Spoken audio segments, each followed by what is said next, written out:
ఒక 5 చెట్లు కాబట్టి బెండకాయలు అయితే మన కాయలు బాగానే ఉన్నాయి.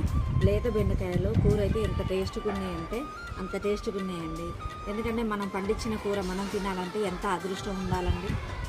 నేనైతే అదృష్టవంతురాలు, ఎందుకంటే నేను వేసుకున్నా కాబట్టి నేనే తింటున్నాను కాబట్టి.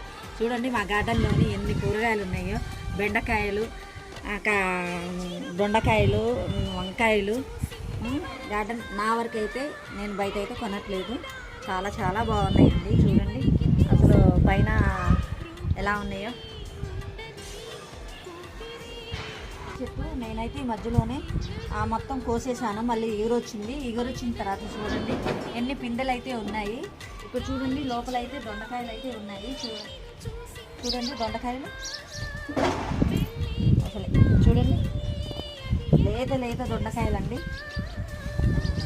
మళ్ళీ ఇగురు రావడం వల్ల కాపు అయితే